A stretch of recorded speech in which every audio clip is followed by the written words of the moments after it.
Hello, boys and girls, and welcome to the concession stand here on the KB Radio Network. I am your host, Kevin Reed, and welcome to the review of the sequel to the 2022 surprise hit of that year, the supernatural horror film Smile. Now we get Smile 2. This time around, we get Naomi Scott in the lead role. She plays a pop star who begins to experience a series of increasingly disturbing events as she is about to go on tour. This film, I don't know why it took me a while to see it because I was excited for it. This was one of my anticipated films of this year. Being a big fan of the first film, I fall into that camp with everybody else when that movie caught me off guard in 2022. I'm like, man, this is pretty good.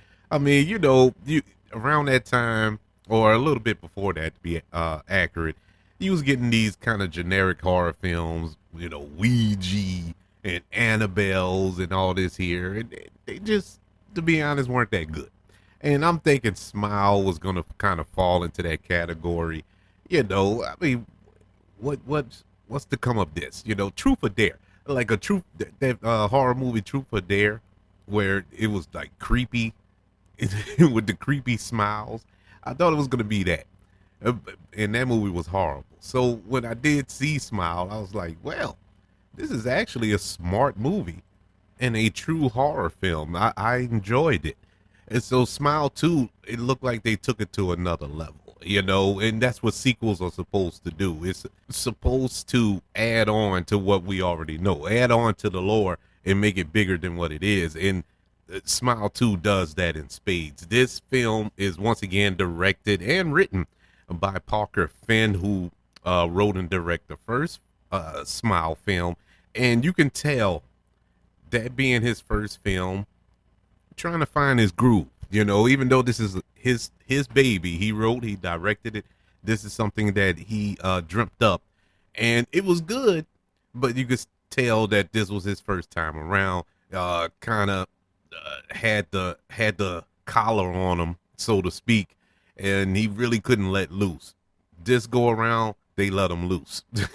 Paramount let him loose on this go around, and boy, when I say this movie makes the first movie looks bad, and that's saying something because the first film was good, but the sequel was so good, man. Smile 2 was so well done. This is as close to a perfect horror film you're ever going to get.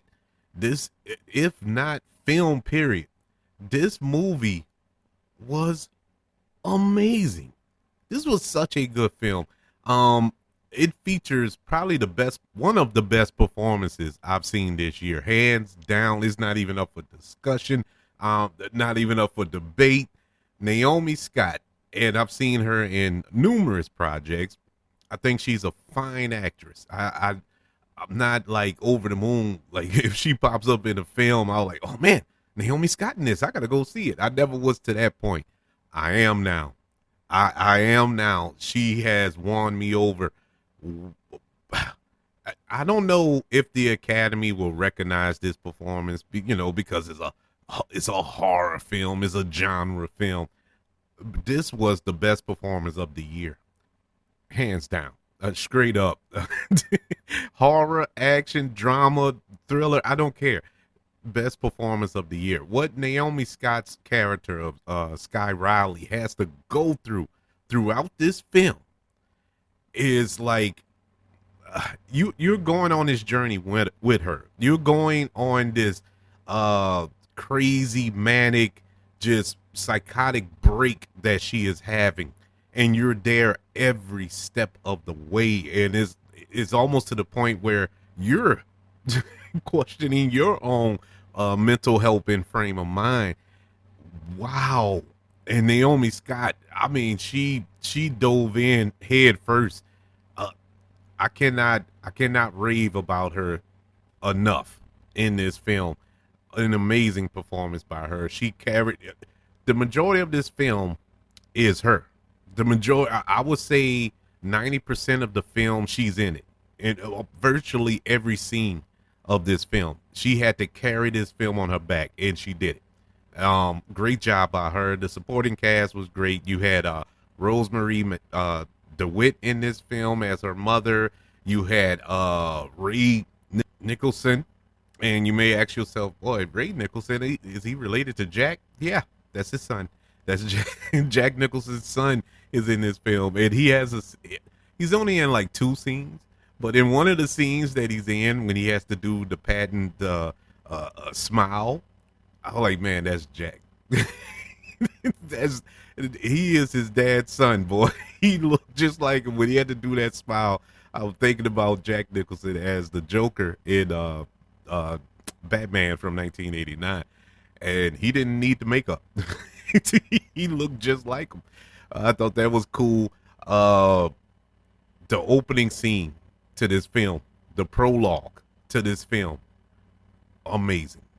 Once again, one of the best shot prologues, opening scenes in a film I've seen this year.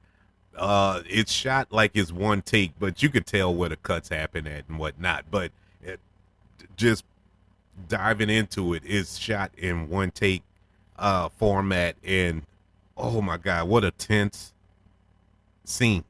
I mean, super intense. That was a heck of an opening. It really set the tone for what we had in store for us the rest of the film, and that's how you do it. If you're gonna have a cold open to a film, it's the main purpose of it is to set the tone of a movie or a TV show or whatever it may be. And boy, was the tone set in that scene. Oh my goodness, man! Like I said, Parker Finn, he graduated leaps and bounds. He grew up. He leveled up. He did it. Whatever the expression you want to use, he did it in this film compared to the first to the second. I mean, a huge leap forward in this franchise, I should say. Without going into spoilers, I had some scenes in here that, I mean, it was just unique. You haven't seen filmmaking like this, or the way he used certain elements in pop culture, being as though this is a huge pop star, global pop star, famous person, how he used that world and turned it into a horror and turned it into this exploration into mental health and past trauma. And it's just so unique and smartly done.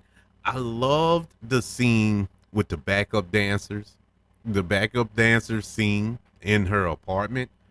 Mwah, chef's kiss. Love that scene. This film was surprisingly gory. The first film wasn't that gory, memory serves, but this one here, super gory. it was bloody. It was you seen body parts and stuff, like, I mean, it was gory.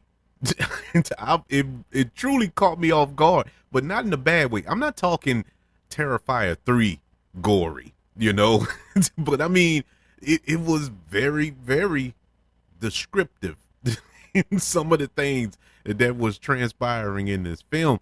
I was like, wow, wasn't looking for that, wasn't expecting that in this movie. But it was all good. I mean, it all fit. It wasn't gory for gory's sake, a la Terrifier 3, just to be gory. It was there to show how horrific things are, that is going on in her mind, how she is not just in her mind, in reality as well. But it is, wow. Oh, I mean, that's all I say. When I left out, all I can say was, wow. That was my review. This is a good movie, great movie, one of the best of the year. Definitely, do I want to make this statement? Yeah, I'm gonna go ahead and make it. It's the best horror of the year. I'm gonna put it there. I know Alien Romulus was my favorite of the year, going into this, but should I put that in horror or should I put that as science fiction? I'm gonna ease that over to science fiction. I'm gonna keep Smile 2 in horror. This was great, man. I cannot recommend this film enough. I really don't have a problem with this movie. The movie is a little long, but it's not draggy long. It's not a slow burn to whereas you're like, oh my god, let's get on with it. No, it was never that. It really is paced well, and I enjoyed every second of this movie. I can't find a flaw. I've been scratching my head since I stopped watching it. It's borderline perfect. That's why I'm gonna give Smile 2 a letter grade of an A plus. Yeah, it is. It's great. I can't wait to see it again. I cannot wait to see this again. I am super surprised on how good this movie was. Super surprised. I thought it would be all right. I didn't have, wide expectations for it. I just thought it would be all right, a decent little horror film. I like the first one. If it's as good as the first one, I'll be happy. I'll feel satisfied, get my money's worth. It exceeded that by miles. I love this movie. I would like to know, what did you think of Smile 2? Let me know by emailing the show, kbradiopodcast@gmail.com. You can also let me know on all social media platforms. Just search for the KB Radio Network.